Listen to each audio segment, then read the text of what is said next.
This is Ivy Unleashed, a Gold Ivy production. Hey everyone, welcome back to Ivy Unleashed. Get excited because today we are giving you access to an incredible mind. We are talking about three of my favorite things: an incredible story of perseverance and determination, gut health, and biohacking to get your health back and to thrive. Yes, and we are talking with surgeon, CEO, and co-founder of Clora, Dr. Kirten Parekh. Welcome to Ivy Unleashed. Thank you. Thanks for having me. We're really excited. I have a feeling these two are going to just geek out about gut health today, but I just want to get everybody extra excited because sometimes we just have these people that kind of fall into our world that are so unique, so gifted, so smart. Not only is Dr. Parekh a surgeon, but he also just decided in COVID to go back to school and learn all about nutrition and is about to become an RD. So there's just a lot that we could tap into today. And so we're kind of unsure of where to start, but we always like to hear a little bit more about your story. Kind of before becoming a doctor, what was life like for you? Yeah, I'm first generation American. So grew up in New Jersey and my parents were very selfless. I had a great childhood. Everything was fantastic. And that I had really a strong interest in interior design, architecture, and buildings. So Interesting. I decided to go to RIT, which is in Rochester. And for a brief moment, I wanted to study architecture. When I was in school, 2008, 2009, housing crisis was happening and the financial crisis of that era.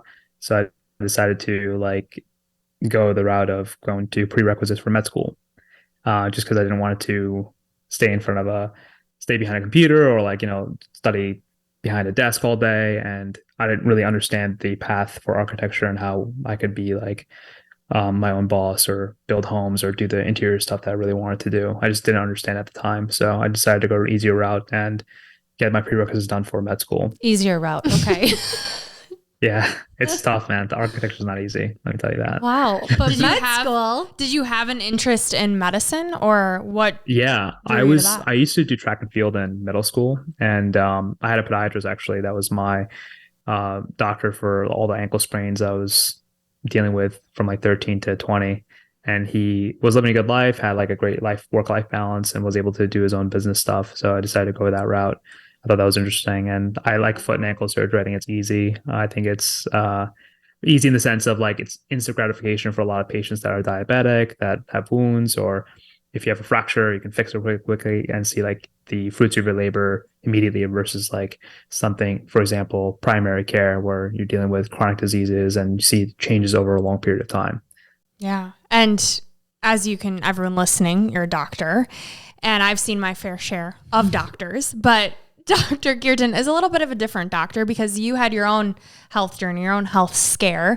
And so you do believe in nutrition and you believe in gut health and the importance. So walk us through what that was like, this shift in your career. Yeah. So the last, after school, you go through a period of training where you are a doctor, but you're not practicing on your own, called residency.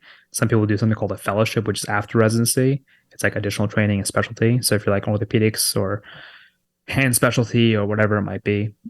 So I just did residency, and during the last portion of residency, I decided to do a mini fellowship in Asia at a hospital called Civil Hospital, which is Asia's largest hospital. It's got 6,000 beds. It's an entire campus. It's crazy. And I went with my chief of orthopedics at Englewood Hospital. His name is Dr. Shah, really great guy.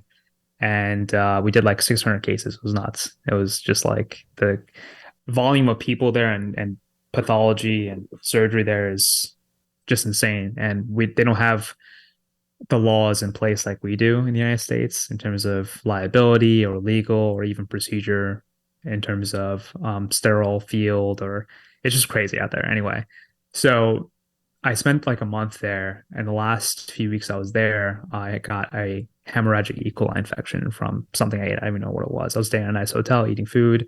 And when you're younger, you just kind of think you're invincible and you think all right, I'll take some antibiotics and be fine. And that was exactly my case. I took some antibiotics and I was fine. But then 4 months later, I started having UC, which is ulcerative colitis, IBD, Crohn's type of symptoms. So I got a scope done, went through the whole GI route, and was fine for a few more months after that without medication. And then something really weird happened in the middle of the summer in 2017. I was happiest I've ever been. I was in shape. I was working out. I was just like super happy. I just started this new job. That was my dream job that I landed after residency. So there was nothing like stressful in my life at all. Everything was great. And then one day I woke up in the middle of the night and I had this like pain. It was almost like a stomach ache you get from eating bad food, right? No big deal. Didn't think anything of it. Had no symptoms at all. And next thing you know, I started losing a pound a week. And that pound a week went to negative 35 pounds, then negative 40 pounds, then negative 45 pounds. And by the end of 2017, I was like 110 pounds. And I'm like 5'8", in pretty good shape. So I would go to work. And remember, this is with no symptoms. I even had multiple endoscopy and colonoscopies at the time, which showed no pathology, meaning no inflammation, no source of infection, nothing for many months, up to like a year. And then slowly, when one system is off, other systems can get affected in your body. So eventually inflammation showed up and many doctors put me on many medications, which led to nothing. So that's essentially what my journey was in terms of gut health and like how I was really affected. And it was really, really strange because I was in a unique perspective of a patient, a physician, and a consumer, like outside, right? And I was so confused by everything. I was like, what's going on? How's this happening? No food I ate or eliminated changed my symptoms. I went on like a 15-day water fast. That didn't do anything. I I probably spent in that first year between 2017 and 2018, close to $30,000 of my own cash. And this is my first job, right? My first job coming out. I'm trying to spend my money, enjoy my life. And I get blown with this like 2 months in. And I spent that much money outside of traditional medicine and traditional within my insurance, experimenting, seeing new doctors, seeing specialists, seeing world specialists at Mount Sinai, New York City hospitals, Philadelphia hospitals, you name it, I've done it. I even went to the route where I was going to go down to a family in Mexico City that was like had a lineage of athletes for their bacteria, their fecal micro FMT, fecal microbial transplant. So I can like harvest a good bacteria from an athlete essentially. Like I was willing to do all this stuff. Didn't end up doing that, which is kind of extreme, but had all this testing done, had a CT scan, MRI, every test you can think of I had done. And I was begging doctors, like, help me. I would go to work. And this whole time I went to work, by the way, I didn't take any time off. So I remember like going to work sometimes and my staff was like, are you okay? Because I was so thin. I carried around a little ring of silicone with me just so I can sit down without pain because my like nerves were like exposed. That's how little fat I had on my body. I wish I could show you some photos, but it was bad. And I take pride in like the way I look a little bit, and like I take pride in keep my body healthy. I was one of those people growing up that I would get out of my way to eat well. All my friends would go to a steakhouse. I'd be like, I'm gonna get a salad or whatever. I would just try to be healthy my whole life. In college, I was an athlete. I rode in college. I never really drank or did any drugs. I was kind of like in shape. Med school is a different story. Party a little harder than we should have. But there was no history of IBD, no history of autoimmune disease. My family's very healthy. We have been for generations. And for this to happen, we were all like dumbfounded. Like it was so weird. But there's always a silver lining to suffering. And eventually I came to realizations over time, like, oh, gut health is really important. Diversity in any situation leads to better outcomes, right? So diversity in nature leads to better outcomes in a forest. Diversity in genetics leads to better outcomes. When you have like mixed babies, they're usually cuter and more, I guess, genetically like resilient. And the same thing happens with your gut microbiome. Diversity in microbes. Your microbiome consists of multitude of things, including bacteria, fungi, viruses, and other different types of small organisms that make up your microbiome unique self. It's like a fingerprint. And when that's disturbed, whether it's through an infection, antibiotic use, other toxic pathogens that could cause a disruption of that balance, it leads to pathology. And that pathology can happen from multiple locations. And it's not just in your colon where your microbiome lives, your large intestine. It can happen in your upper GI. It can happen in your pancreas. It can happen in your gallbladder. All these things are a system. If you have a clog up in your drain up top, then the bottom portion of the drain is going to suffer. It might rust out, or same thing happens with your car and your oil. So these systems are all connected. And another system that was really interesting that's extremely connected is your mind-gut connection. A lot of your neurotransmitters and the density of neurons in your body outside of your CNS, your central nervous system, is actually in your gut. And it acts like your second brain, right? So there's like a stat that people are aware of now that a lot of serotonin is made in your gut. And this is true. Or serotonin neurotransmitters are made in your gut. So what was really strange about this was not only was I like super thin and like suffering, like just aesthetically, I didn't look healthy. I couldn't go on dates. I couldn't go out with my friends. It was just like weird. I didn't really have any other symptoms other than that. I ate 10,000 calories a day one time, every single day for a week, and filmed myself doing it. Like microwaved ice cream, drank it. I had burgers. I just did everything I could to show my doctors. I was like, hey, this is not a mental thing. I'm like eating everything I can to like gain weight, and nothing's working. Every diet, a FODMAP, I did everything I could, and nothing really worked. But it was just interesting because over time you realize like something's off. I have to look into this. And luckily my doctors were fantastic. They were able to kind of help me find out what was wrong. But yeah, so that's essentially how I got into like gut health and diet and nutrition and all that stuff. Cliffhanger. I've got so many thoughts, so many questions.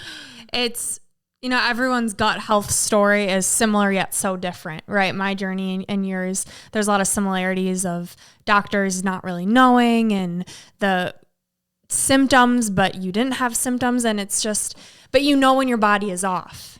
And for you being a physician, I'm curious what that was like. Like they didn't teach you, I'm sure. I mean, maybe I'm wrong, but about nutrition, about the systems, the pathways in school. So what was that like being a physician and not being able to figure out what the heck is going on with your own body? It was really frustrating. It was really it was tough, man. I was in pain too. At one point, the first year, nothing really happened, but then I started losing sleep. Like I was up until I would say a few months or close to a year ago, I was not able to sleep. And it was tough. And I'm pretty resilient. I can take a lot of pain, emotional and physical pain. But this was like not getting sleep was destroying me, like mentally. I would wake up in the middle of the night in severe pain for no reason. I was going to the bathroom once or twice daily. Wasn't having like diarrhea or anything like that. And I would go to work like a zombie. I would hydrate myself with honey and take NMN, which is like a precursor to mitochondrial health, just like energize myself. And what's interesting is like I was talking about earlier, the mind-gut connection. When I was having flares or when my gut was at my worst, I would have really weird nightmares, like severe, horrible, the worst horror movie type of nightmares. And I was really interested in that. And the second I got better, I would have like normal dreams. So your gut health is affecting your brain health. It's affecting the way you think, the cravings you have for chocolate or whatever it might be. I have psychotic cravings for chocolate almost all the time. It's insane. After I eat food, I will have like psychotic cravings for chocolate. I do too. I think it's gotta genetic. work on that gut health. I know. Yeah, I think that's a genetic thing maybe, but I did get cravings for weird things when I was really, really sick. It was strange. Like what? A lot of calories, carbs. Yeah, I would just I would eat like a 2,000 calorie meal in one sitting and still be hungry. Those bugs, they want the sugar. If you're watching on YouTube, you see you're healthy, your skin is glowing, like you look incredible. I'm super healthy now. Yeah. Healthiest I've ever been. So there's a good silver lining to this story. Yeah. So let's tell the listeners, because I'm sure they're dying to know, of how you figured out why you were losing so much weight and what was really going on. Yeah. I think it was a combination of things. Number one is in our healthcare system, modern times, it's very much protocol and not deviating from that protocol. So I would ask my doctors, hey, what about this? What about that? Well, it's like, okay, this is not the step for IBD. We do mesalamine, we do this, then we do that, then we do Humira, then we do these, then the surgery is the last step. So it's like people, especially GI doctors, don't really want to deviate from these like protocols. And like I said, my GI doctor was fantastic. I have nothing but praise for them. It wasn't their fault that this happened. I just had a really weird case, and I'll explain that in a second. But I can see the frustration with my own patients sometimes when they have when we're stuck with a protocol or a treatment plan that doesn't work for them. We have to kind of think outside the box. but that opens you up for liability and possible lawsuits and all this stuff. So these are the thoughts that would go through our head. On top of that, post-pandemic especially, medicine has become, especially primary care medicine, has become in a situation where the same doctors that saw you have to see 5 more patients a day to make the same amount of money, or to make the same amount of RVU, which is like a work unit for the hospitals. So like medicine has become completely absurd as far as traditional medicine with insurance goes. So for you to get quality care, you really have to find someone special or pay out of pocket. Mm-hmm. Before we kind of joke around saying like you kind of have to be rich now to like have good healthcare, you know, because you have to pay out of pocket for a lot of things, sad. Or pay for someone's time. Mm-hmm. Yeah. So I don't know if I answered your question, but what was really wrong with me? So we were, you know, it's important when you have something wrong with your GI tract to do it both an endoscopy and a colonoscopy. What that means is like 2 from both ends, right? So you're anesthetized, you're under anesthesia, and they look at your stomach, your esophagus, your GI tract, and your upper GI, bile acids, all these things, and then they look at your colon and your ileum and all that stuff. So understanding both aspects of it is really important. So one of the things that they found was I had some gastritis, which is inflammation of the stomach lining, which could be causing a little bit of malabsorption or issues with absorption in the lower GI in your small intestine. So let's go over like digestion real quick, right? Mm-hmm. Digestion begins in your mouth. You chew your food, salivary amylase breaks down some of the carbohydrates. It goes down into your stomach acids, pepsin, all these different enzymes break down the proteins into more absorbable particles, and then it goes into your small intestine, which starts in the duodenum. That's where like all the absorption happens. And while that's happening, the gallbladder, pancreas secrete enzymes which break down carbohydrates, plant proteins, lipids, and that's mixed with bile. This liquid that your gallbladder squeezes out to break down further enzyme or further foods, including fat. And then your small intestine absorbs it and then goes into your large intestine where things like water and different vitamins are absorbed. And then you release the waste. So that's essentially like a rough idea of how the digestive tract works as the food moves through you. And in my case, I think this is my thought. I think I figured it out where there's something called bile acid malabsorption, BAM. And a lot of people are undiagnosed with this for many, many years because IBD is so prevalent. IBD meaning inflammatory bowel disease is so prevalent in modern society because of the food sources that we have. Let's pause there for a second and I'll talk about some of the food sourcing that we have in America. I have patients that come from Europe that literally get sick as soon as they come here because they're eating some of the gluten that's here, some of the seed oils. And I know that's pretty hot topic right now, especially the seed oil thing on social media, but it's really true. The reason why is there's a ratio of omega-6 to omega-3 fatty acids in our body. And they're essential fatty acids means we can't produce them. We have to intake them in our diet. So unfortunately, in our American diet, a lot of the packaged foods we have seed oils like rapeseed oil, cottonseed oil, safflower, sunflower.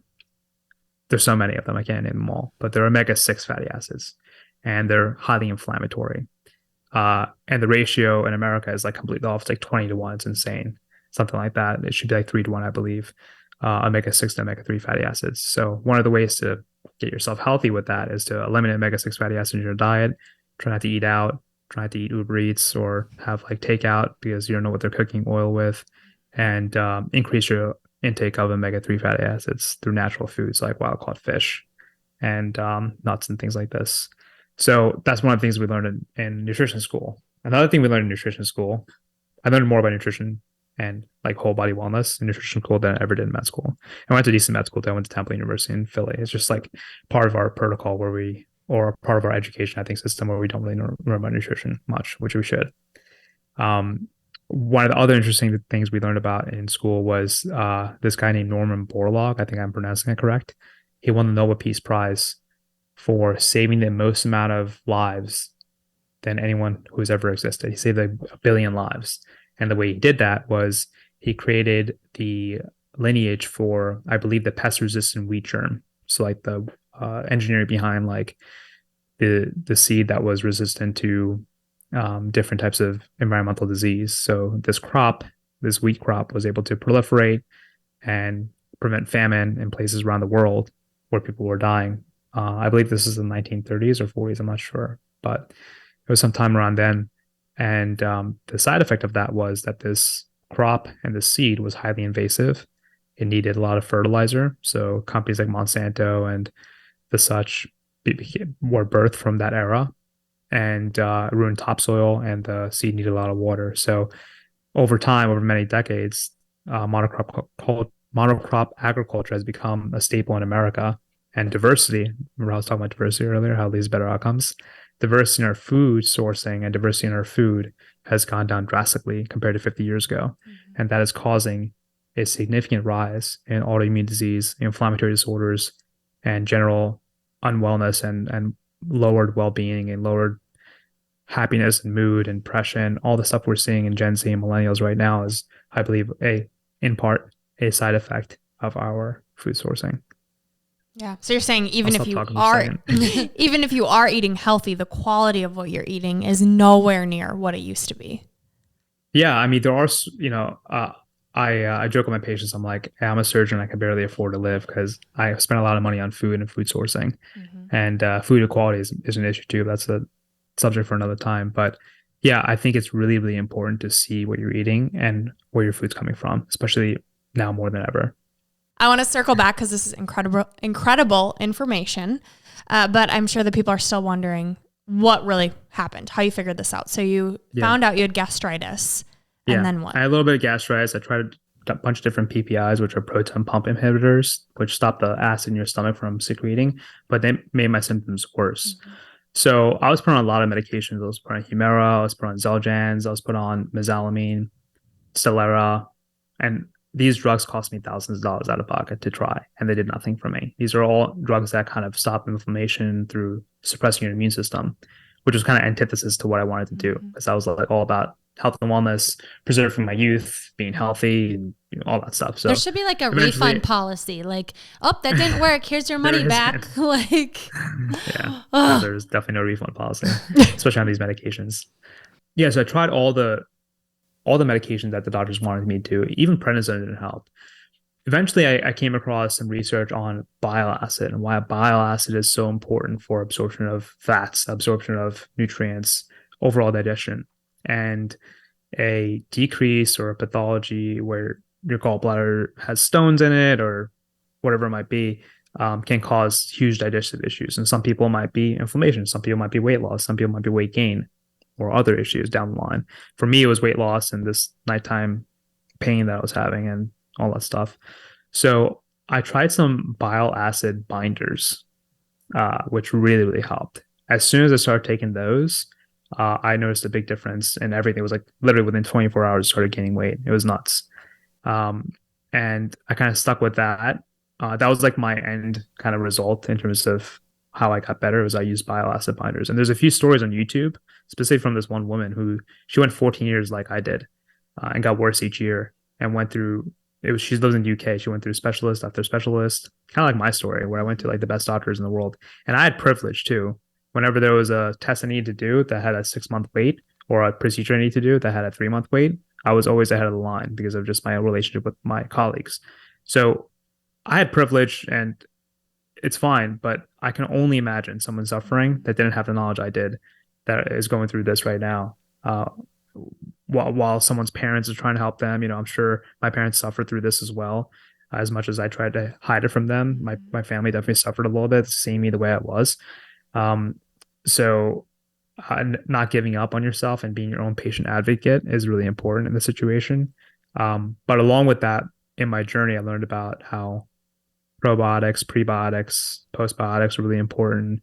The quality of your food is really important. All these things incrementally improved my health and my life, but it didn't solve my issue. The thing that solved my issue was my resilience and understanding that I need to figure this out, otherwise I'm going to die from this, or like I'll go crazy. And it took me a few years, but I figured it out. And I think that's kind of like the message I want to bring home to everyone is like, if you're suffering through something, whatever it might be, whether it's IBD or some other health and wellness issue, don't just rely on doctors. Don't just rely on yourself in terms of research. Like, make it a comprehensive thing and focus on it, and you'll find an answer. Which, thank you for saying that, because I can definitely relate. But it's also very frustrating, right? You're spending all of this money. You have all of these resources being a doctor and having your colleagues, yet you still can't figure it out. And then on top of that, you have zero energy, I'm sure, because you are losing weight. You're exhausted. You're trying to figure out how to advocate for yourself when you don't know what the hell's going on. So where did you start? Like when you had to figure this out for yourself, were there certain websites that you went to? Were there certain people that you followed? Because you ultimately figured this out on your own. Yeah, I kind of wanted to, it's a checklist, right? You kind of say, what was really nice, I think, is every time you think you have a solution or you think something is the problem source, you get excited. Mm-hmm. Like and throughout this process, because my bile acids weren't being absorbed and working properly, I had crazy infections. I had Giardia as well. So when I first got diagnosed with Giardia, which was like, I think a few months after I started losing weight, I was super excited because I'm like, oh, of course it's Giardia. I'm losing a ton of weight. Let me take this anti-parasitic. I'll be fine. And nothing happened after that. And then next thing I was like, okay, maybe I'll try this antibiotic and this will make me better because it destroys this bug. Let me try fasting. Let me try this FODMAP diet. Let me try SIBO protocol, which is small intestinal bowel overgrowth, where your bacteria is in your small intestine preventing absorption of nutrients. Everything that I found that possibly could be the source gave me another 2-3 months of hope. Mm-hmm. Because each medication you're on, you have to wait 2-3 months before it kicks in. So that went on probably for 3-4 years, and then finally found some solutions. But yeah, that's where I started. I started on PubMed, which is a research database where you can look at basically peer-reviewed journals, case studies, stuff like that. That gave me a lot of hope and solace. Forums are hard because not a lot of people are informed or don't really have like scientific protocol when they're testing on themselves. So you can get some inspiration there, but supplements, oh my God, I'm like a supplement king. I've taken so many supplements. I have like thousands of dollars worth of supplements in my apartment right now. It's insane, but a lot of them work, so that's good. One of the things I actually found that was interesting is I was taking stuff for Crohn's and ulcerative colitis. So I was taking stuff to lower the inflammation in my small and large intestine, and it worked to an extent. It was like a rate limiting factor. Like it worked to stop the inflammation, but didn't work to help my absorption of calories and nutrients. So in that process, I learned a lot of things that actually do work for IBD and IBS. One of them being curcumin, which is a fantastic TNF-A inhibitor, which is one of the inflammatory molecules that happens in IBD. Different types of curcumin work for different types of people. So that definitely helped. And there's a few other things I can think of off the top of my head that really helped that inflammatory portion of things. So yeah, it was a whole learning process and inspired me to learn more about nutrition, which is the silver lining above all else, right? Learn about nutrition. I wouldn't be here. I wouldn't have met a lot of friends and my co-founders and the companies that we're starting now if it wasn't for this suffering.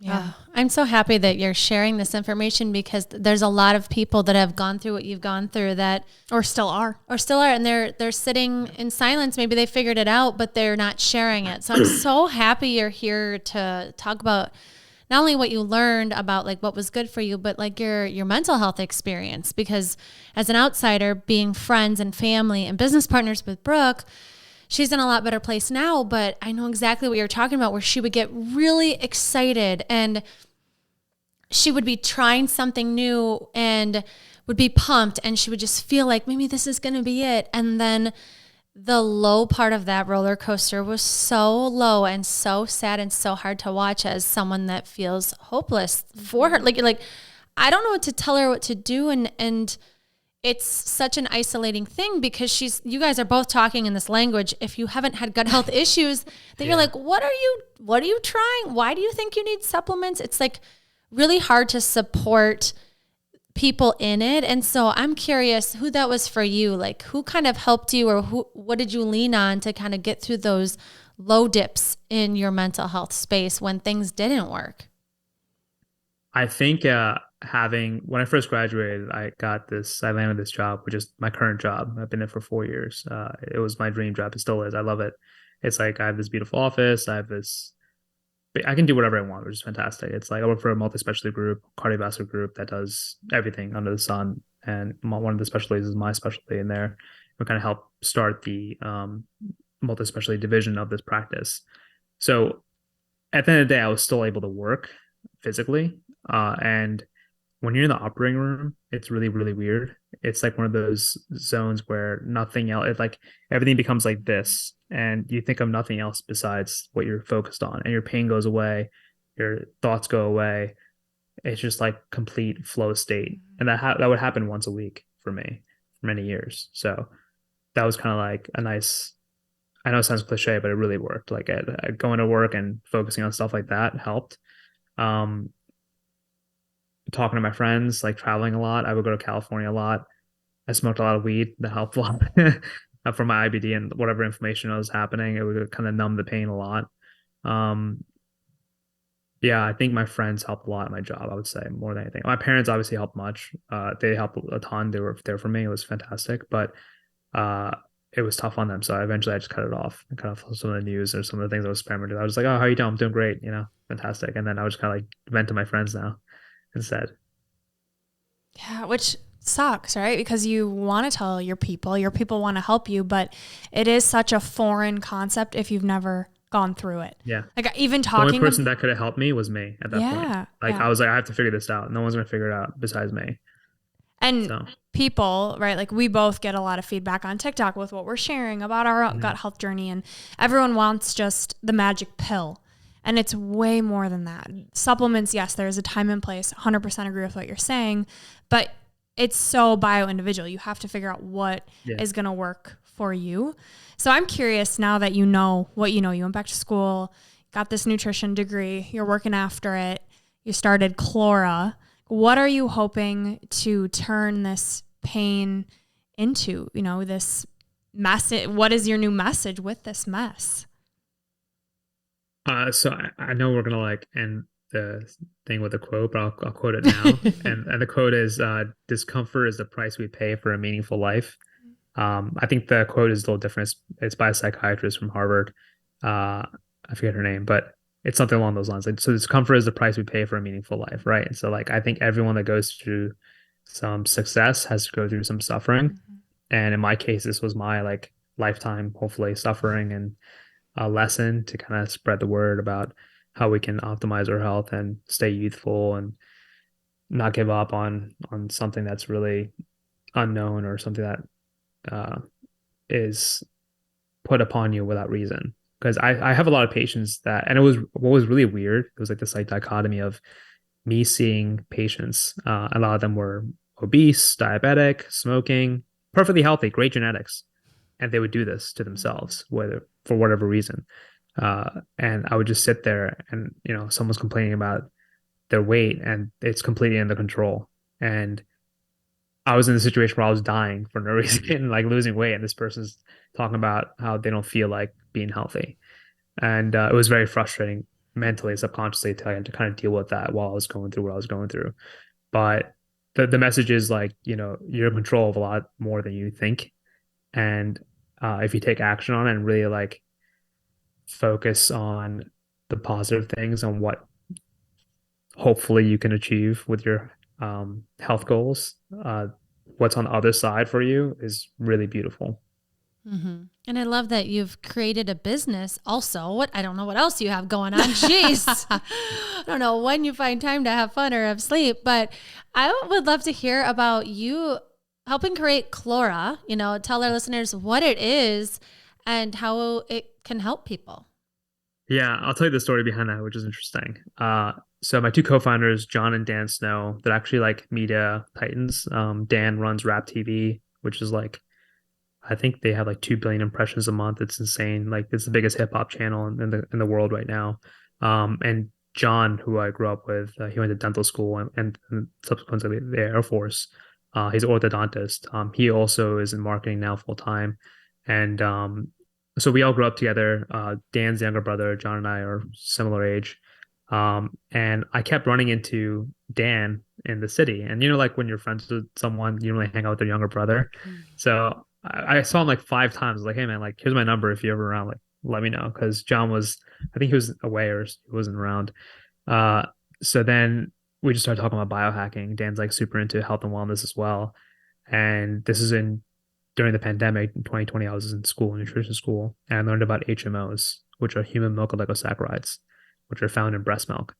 And I was like super fascinated by it because uh, patients that are babies that are breastfed are healthier as adults. They have less incidence of autoimmune disease. They're quote unquote smarter sometimes. I mean, I don't know, that's subjective, but just healthy people, right? And I was really fascinated by it because it's like a new field of study for a lot of these companies like DuPont and um, some of these health like Johnson Johnson. They want to like study these HMOs because they have profound implications for human health. And I was like, why isn't this like a adult supplement? This is weird. So I was having like a flare or something. I don't know what it was at the time, but I was having something, and I'm like, I'm gonna find some 2FL, 2-fucol-lactose, which is like one of the most abundant HMOs in human breast milk. It sounds really weird. I was like, I want to search to find this, but surprisingly, it's available in baby formula, which is available at Target, which is across the street. So I'm like, all right, I'm gonna go grab some baby formula and like make myself a ultimate protein shake. Dude, people will do anything to take care of their gut health. This is like nothing. Yeah, this is nothing. I almost went to Mexico for some poop. Anyway, the 2FL, well, it actually helped me gain a little bit of weight, made me feel a little bit better. And Dan was like, "Yo, man, I feel like garbage. I'm getting this, I'm getting that, acne, fat. Like, what do I do?" I'm like, "Fix your gut health, bro. Like, try this stuff out." He's like, "All right, what are you doing?" I'm like, "Right now, honestly, I'm taking some of this breast milk stuff. It's like, it's fantastic." So he loved that. And there was actually a company that was selling on Amazon some just pure 2FL powder. And this stuff, just for the audience, is actually made in a lab, just like some supplements are. So it's not actually from human breast milk. It's just made the protein, the HMO, which acts like a prebiotic, is made in a lab. So that's what's put in your baby formula. And he took it. He took some of the other advice I gave him on gut health, and he's built a lot of brands before in direct consumer. And he came back to me like a few months later. He's like, "Hey, I spoke to John, and we really want to start a brand with you and like scale it." So the story behind Chlora is essentially that we started with 2 SKUs, the things that helped me the most. Our one SKU is for the gut skin axis, which is I was big on like seeing differences in my skin when I fix my gut health. So we have a prebiotic in there, which is the breast milk, the 2FL, and then a postbiotic, which is a short chain fatty acid, which is a byproduct of the good bacteria in your microbiome. They produce something called short chain fatty acids, the most abundant being a butyrate. And this is what the cells of the digestive tract feed on to make themselves like resilient and stronger. Quote unquote leaky gut is helped with these short chain fatty acids at a certain point in the physiology of things. And then we have a digestive enzyme, which helped me a significant amount, because when you eat out, you don't know what's out in the food, like butter or seed oils or what have you. So I'll pop a digestive enzyme before eating, and that would prevent me from getting bloated or having other digestive issues and digestion overall. So those are 2 SKUs we came up with, and they're doing pretty well. We want to scale the company to be like a whole health and wellness brand, because your gut's connected to your mind, connected to inflammation, connected to the way we age. So eventually we'll have other SKUs in those other categories of aging, brain health, overall health and wellness once we kind of take off, because we're still a new company. Mm-hmm. But I love hearing your story and your experience with the core ingredients of these products, because as someone who has struggled with their gut, is very open about it, the amount of brands that flood our inboxes of, let's send you free product and try this, and will you post about it? And they've never dealt with their own gut health issue. They are trying to run with a product. It's all about money. And when you guys reached out to us and we heard your story, it's like, yes, like these are the type of people that we want to work with. It's about helping people at their core, at their gut. Mm-hmm. But the fact that you've been through it and you know, and these are products that you take. And understands the science behind it. I feel like it's usually one or the other. It's either money, it's someone that understands the science, or it's someone with a story. And the fact that you encompass all of those things, and we could talk to us for 6 hours about all the things that you know with the scientific background that you have. It's refreshing, and it feels right. Like when Brooke takes supplements, I'm always like, do you know what's in that? You know what, whatever. And she just has this integrity with what she's taking, that she finds top of the line things that are natural and that are going to help her, or she just doesn't. So thank you for creating it. It's amazing.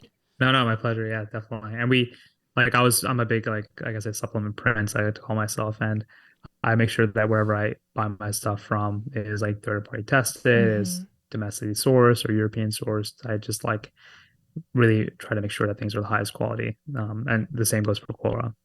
So, yeah, and that's the only reason why we didn't include a probiotic in our lineup to start at least, because a lot of our competitors have probiotics in their lineup, but my experience and a lot of other people's experiences, probiotics, just like your microbiome, is highly individual. A probiotic that works for me may not work for you, or make things worse if you have something like SIBO. Yep. So we were like, let's do a prebiotic, which only helps the microbiome that you currently have, and a postbiotic, which helps the cells of the microbiome for like our Halo product. And then digestive enzymes, which pretty much anyone can take. They're pretty safe. So, we're still like pending the probiotic thing in the future, just because we want to make sure that whatever we release in terms of the probiotic space is for a reason or for a specific subset of people, or something that's universally accepted. Yeah, I've had my fair share of probiotics, and I've had to stop taking them because of my gut, because I have so much bad bacteria right now. I'm currently going through SIBO treatment.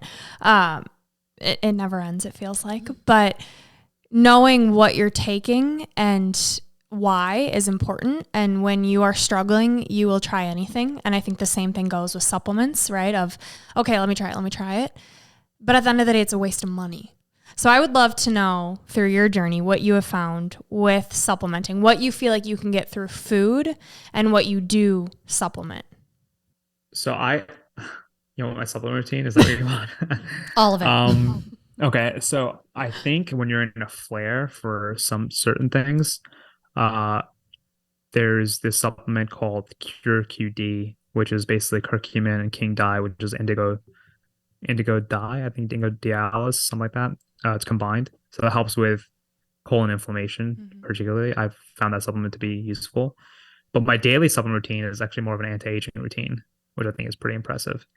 And something that it works. I think it definitely works for energy wise. And I don't know how my cells are aging, but I definitely feel pretty young. And you look like you're 20. Academic. Yeah, I'm 35 now. Which is great. You look great. So thank you. But everyone's running to YouTube right now to see what he looks like.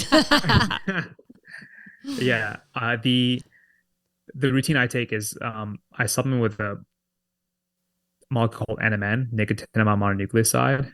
A lot of people have heard of NAD drips or NR, and it's kind of in the same category, where it's a precursor to NAD plus, like the mitochondrial kind of chain of energy production, ATP.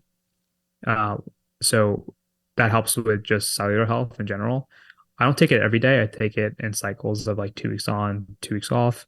Or if I'm traveling, if I fly to like LA, for example, and I'm a little jet lagged, or Asia, or wherever I'm going, I'll take NMN the next day to restart my circadian rhythm along with the workout.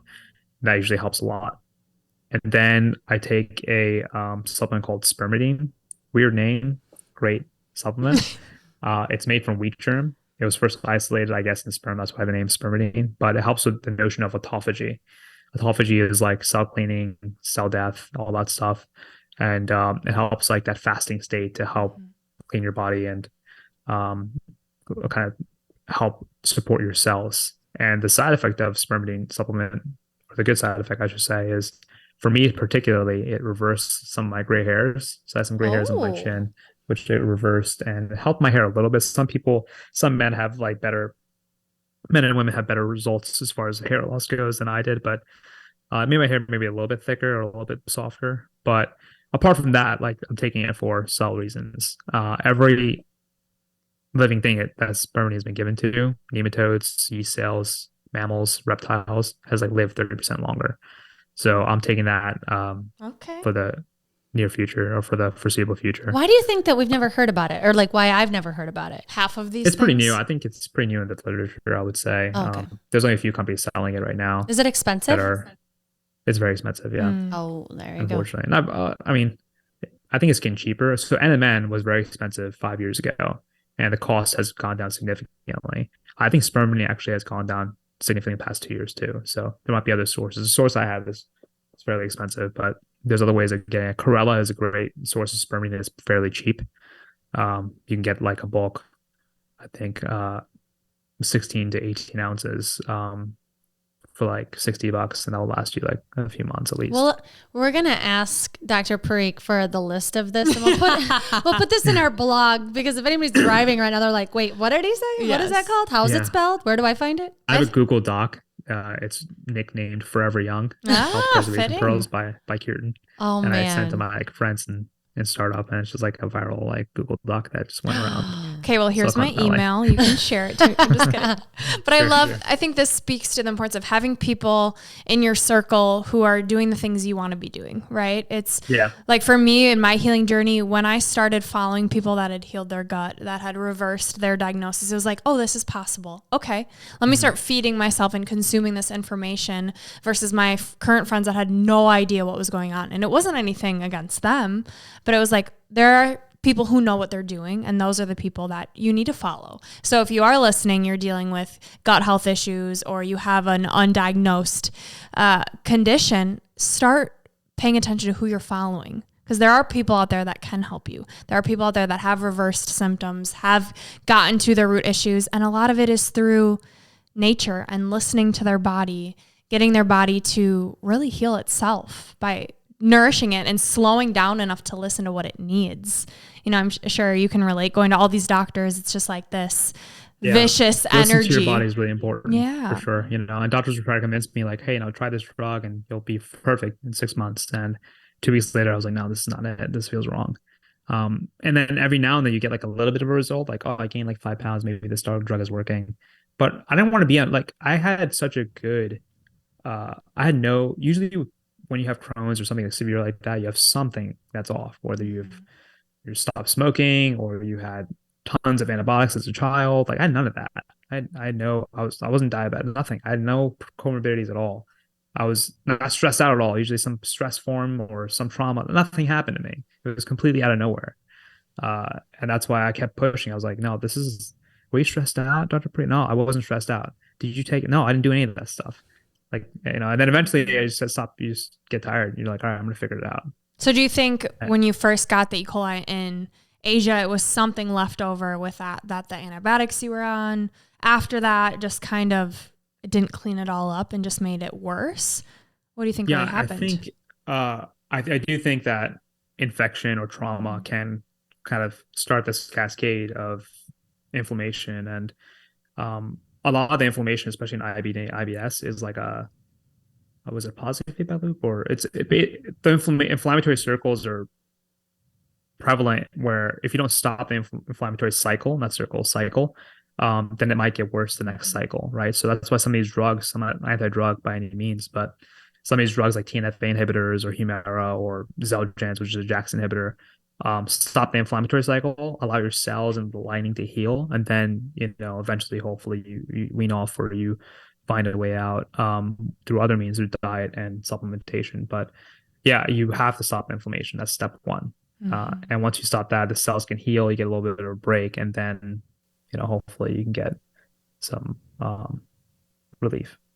I'm sure a lot of the things you do now are completely different than what you did before, even though you were healthy before. You mentioned biohacking. So let's get into a little bit about what you do. First, let's start with what biohacking is. Yeah.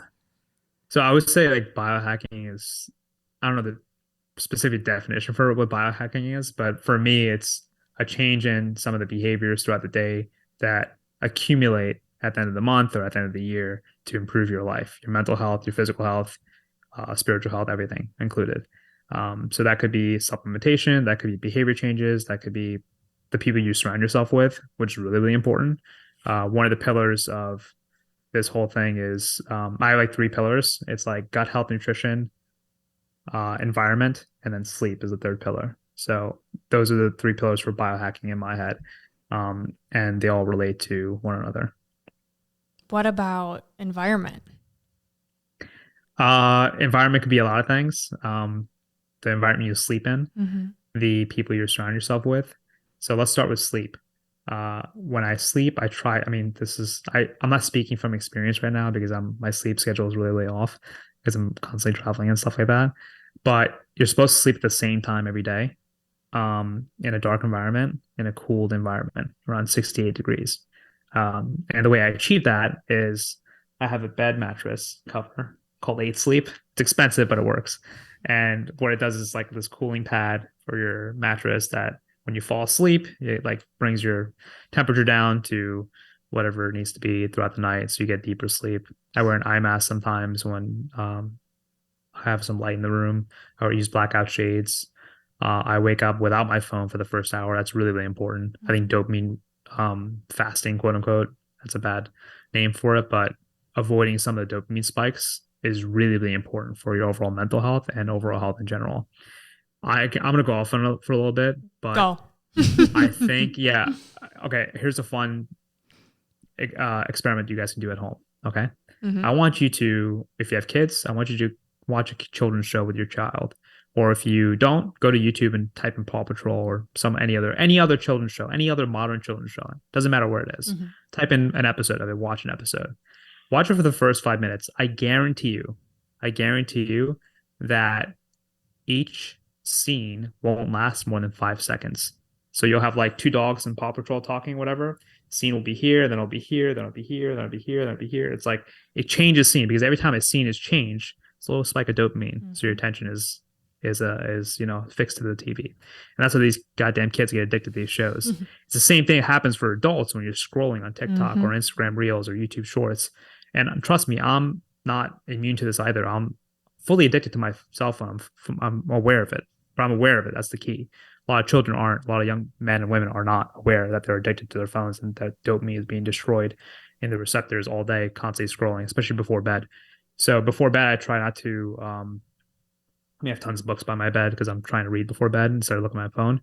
But I definitely don't look at my phone first thing when I wake up. That ruins my day. If I actually do, I definitely notice more fatigue in my eyes at the end of the day. I definitely notice like less concentration at work.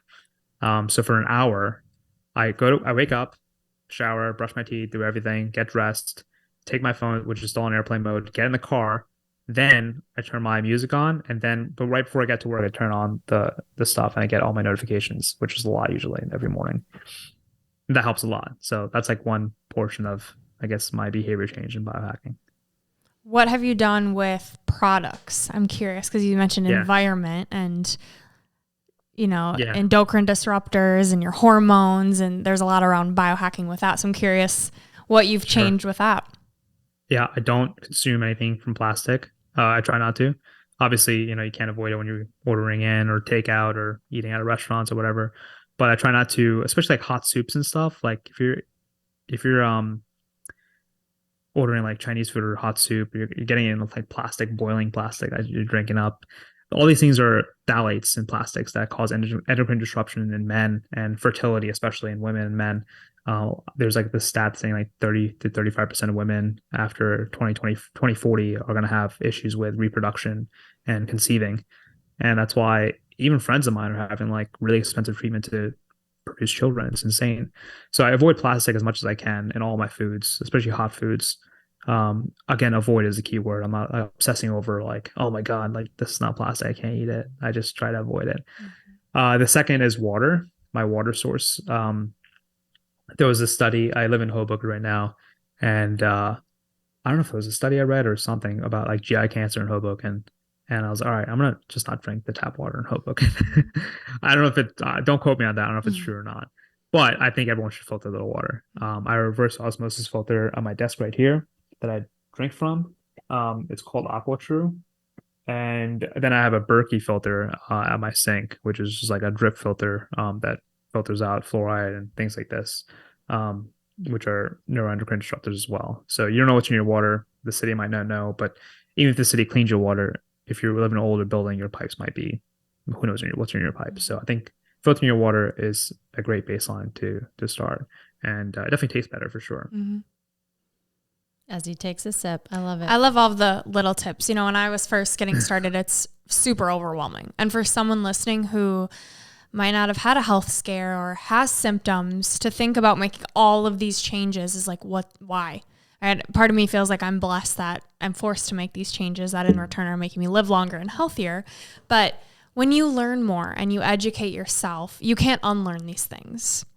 And so knowing that we're sharing this with you because you, Dr. Kieran, have been affected. I've been affected. These are things that are close to our heart, but also just read about them. Educate yourself. You may learn a little something that you can't unlearn and want to make a change. Yeah.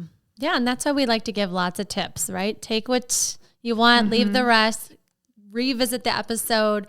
Another fun tip that is that was kind of revealed to me, I didn't believe it, is don't touch receipt paper, thermal paper. It's a huge endocrine disruptor. It has something called BPS in it, and it's transdermal. It can be absorbed by your skin. I didn't believe any of this stuff until I read the literature on it, and yeah, it's not good. So I've trained my kids that if they ever ask you if you want a receipt, you don't touch it, or if it comes out at Target, we just leave it. What? Yeah. Yep. There is shit I learn every day that I'm like, and it's bad too. It's like if you touch receipt paper and then eat French fries, there was like a study that said like using alcohol sanitizer and then touching receipt paper and then eating French fries or eating the takeout food caused they were able to detect a large amount of BPS and or BPAS, whatever it is, bisphenol in the patient's urine immediately afterwards. Yeah. See, it's these things though that they can be anxiety provoking, right? So like what Brooke is saying, take what speaks to you or you feel like you can shift or change to improve your health and well-being. Small changes. Small changes. That's all what you should do. Small changes that improve your life, not hinder your life. Like I'm not going out of my way avoiding plastic because that would hinder my life and my quality of life.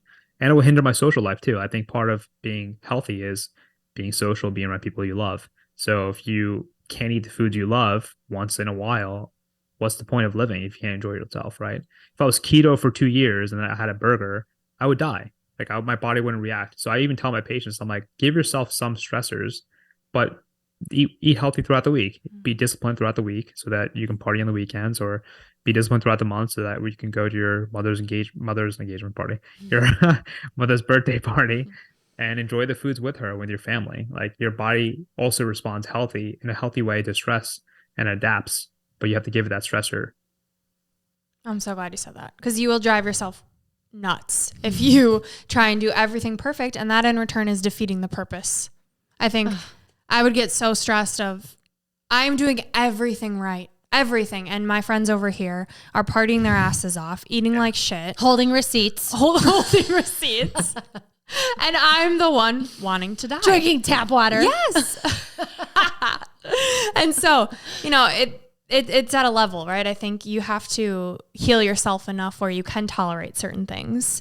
But what Dr. Kieran's trying to say is if you try and be perfect, you are going to make yourself sicker. Perfect does not exist. Make these small changes out over time. You do notice you feel better. You can control what's in your home, what's in your immediate environment, but still live your life. Yeah, I think it's great to have like a surgeon, someone that's gone through nutrition school and is saying like have balance, right? Like be healthy, yes, but like live your life too. I just think it's so nice to get permission from someone that has these types of credentials too, and that has been at that low spot in your health. It's like street cred on what do you call school cred? Street cred on school cred. I don't know what Academic. you call it. Student loan debt. That's what it's called. But also ownership of your health, of the choices you're making. And the fact that you are educating everyone, using your social media, creating products like Chlora that are clean and actually know what you are taking and it works. We love it. Where can people find more of you, more of your products so they can get the help that they need? You can, on TikTok, I guess you can find me on @prescriber. I haven't posted in a while, but maybe I'll start posting again. But the company's website is getchlora.com. That's KLORA. And we'll be making whole body wellness products, in-home test kits, hopefully eventually soon for microbiome. And just gut health centric things that really help me that I think is going to help a lot of people. And you guys are having an exciting discount right now. So tell us about it. Yeah. So we're actually, I'm so confident, and we're like, our entire team is so confident in our products and what we're like developing, that we have an industry leading 50% off the subscription on month one, which is literally half off, like no no strings attached, and you can cancel or renew at any time. So that's at getchlora.com. You can sign up and get 50% off the get. And we've had great success with that. I think people really love our gut renew specifically because they see results in their skin health, which is the more prominent ones I didn't even realize until after we launched. So we're definitely leaning in that direction with the skin health and how your microbiome affects the gut skin axis, and just having healthy microbiome, healthy gut affects your whole body, energy, sleep, everything like that. But the weird thing was the skin results that we got from a lot of our customers. So that's good for that. And then the other product is called Bloat Digest. It's just a digestive enzyme that's made from vegan sources. So a lot of people that take digestive enzymes don't want the animal ox bile or from animal sources. So we decided to create one from vegan sources that are really powerful. 6 enzymes, the main one being from papain, which is from the papaya fruit. And it works really well, actually. I was surprised at how well it worked. So I take that everywhere I go, especially when I travel outside the country. So those are 2 products we have right now. And help yourself, check it out. If you have any questions, let me know. Awesome. Yeah, special gift that we'll put the link in the show notes so y'all can grab it. And if you have any questions, I take both of those products. I love them both. So feel free to ask away. Happy to answer any questions, my experience with it. All right, Dr. Parekh, we would love to hear your 3 gold stars. You've given us a million tips already, but we would like your 3 gold stars. I would say the first one is food sourcing. Kind of understand where your food's coming from. And it doesn't have to be super expensive food that you're sourcing, but just understand where it's coming from. And especially the meats that you're buying, make sure they're pasture raised, wild caught fish. There's actually a meal delivery service I use. I learned about in nutrition school called Azaluna. Not affiliated with them at all. AzalunaFoods.com, I believe. And they have a farm in Pennsylvania where they source all their meat. They grow their own plants, and it's fantastic. And it comes in like BPA-free packaging. So I use that when I'm in a rut. I freeze it and then I just eat it after work sometimes. So I'm very cognizant about my food sourcing. And since I have been definitely healthier and definitely aging slower, for sure. So that's number one. The second thing is I think medicine, like I said earlier, has become really, and it's in a weird spot right now. And hopefully the pendulum swings in the other direction where it's a little bit more accessible to people and a little bit higher quality, because the quality isn't at its peak like it used to be, I would say, in the 2000s, 90s, where a lot of hospital systems are buying up practices, and it's becoming a lot more corporate than it was even 10 years ago.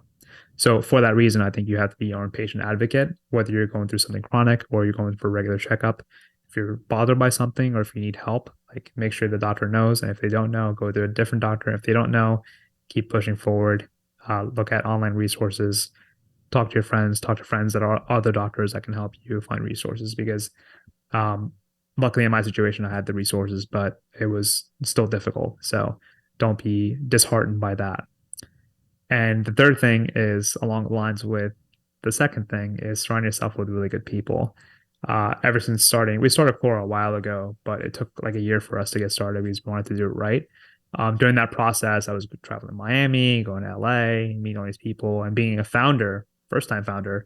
I met a lot of people in Silicon Valley that were really interested in not entrepreneurship, in biohacking and health and wellness and nutrition.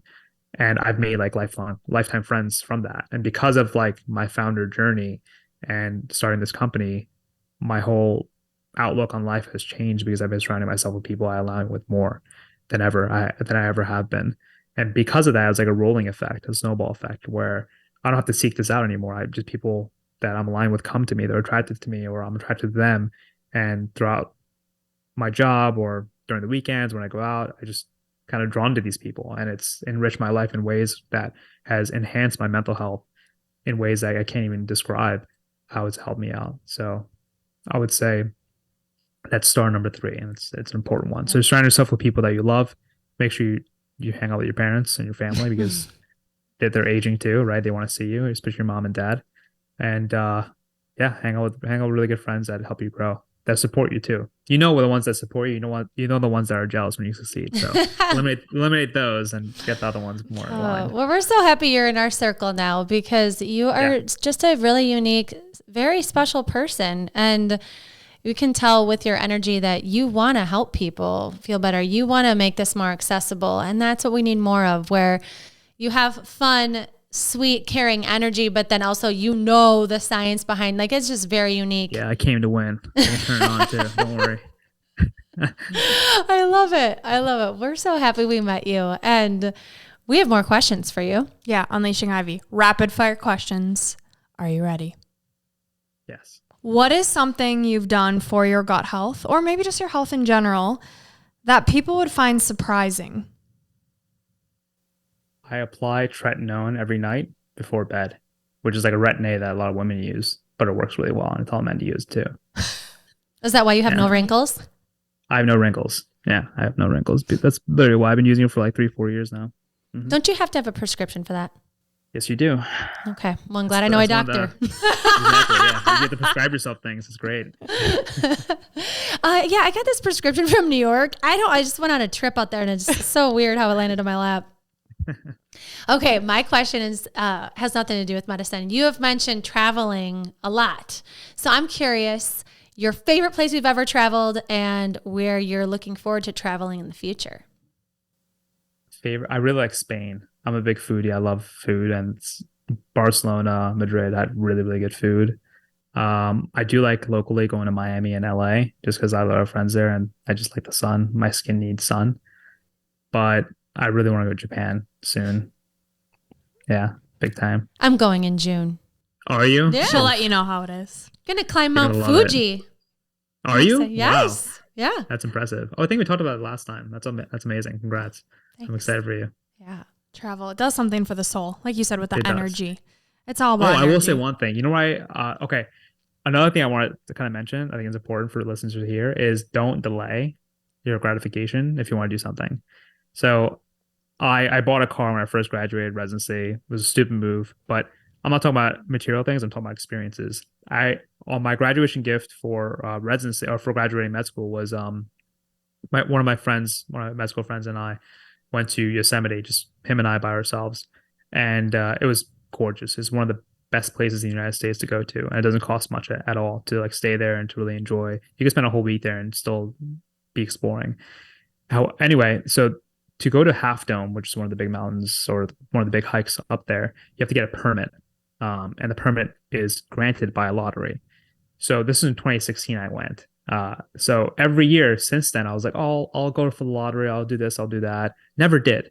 Literally. This 2 weeks ago, I woke up. I was like, I'm just going to apply for the lottery. I think it started March 1st or something like that. And I applied. So I'll know April 1st if I get the lottery or which date I can go. And I'm going to go this year to Yosemite by myself, even if that's the case, to climb Half Dome. That's awesome. Yeah, you are. Yeah. That's amazing. Do the trip, book the trip, but also take care of yourself so you can enjoy the trip. And I think for me, it was like, I want to experience the world and do all these things, but I feel like crap. And that was such an energy giver of like, I have this life to live and I only have one and I want to do all these things and I have to feel good, damn it. Yeah. So, and also don't take advantage of don't take for granted your youth. When you're 25, when you're young in New York City or whatever, you're invincible. And you kind of forget that 10 years from now, you might age faster than you should. So luckily I was busy with school, so I didn't really think about that. But it's definitely become a thought in my late 20s and early 30s. And because of that, I took action on it. And I think that's the way I am. That's one of the reasons why I am the way I am now, full of energy, pretty youthful looking, and looking forward to the next 10 years. Versus some of my other friends who are tired all the time. Mm-hmm. They don't look as good. They don't feel as good. And it's all in your control. You can really take control of your health and age slower, quote unquote, slower than you actually should if you take care of yourself at a young age. So if there's listeners that are in their mid 20s or early 20s, start now. Mm-hmm. There's nothing wrong with it. You're going to feel great when you're my age. Yeah, be proactive. Don't wait until you feel like crap to do something about it, which I feel like a lot of people do. So if you want to stay feeling good, do some things to do so. Mm-hmm. Yeah. All right. And last question. If you could go back and tell your younger self one thing, what would you tell him? Ask Stephanie out. I'm not joking. Who's Stephanie? Stephanie. Ask Stephanie out to prom. No. I think be less. I was a really shy kid, I think, when I was younger. And I'm like the complete opposite now. So I think I would say take more risk at a younger age. Yeah, that's the time to do it, right? So What I would say shifted? that. How'd you find your voice? The trials and tribulations of graduate school. Putting yourself Yeah. through hard things, forcing Hard yourself. things. Yeah. You have to bring yourself to go through hard things before you can find yourself or your peak self, you know. Yeah. Oh, Ivy grows in hard places, man. sure does. Well, thank you so much for your time, for your story, for your vulnerability, your products. We are so excited to be a part of Clora's Magic, to watch this company thrive and get the recognition it deserves. We're so excited to see where life takes it, where it takes you. So thank you. We're so grateful for you. My pleasure. Thank you for having me. All right. And Dr. Parekh, the last thing we do in every episode is we leave our listeners with your piece of gold. Stay forever young. This is Gold Ivy signing off. Listen to your truth and go chase your gold.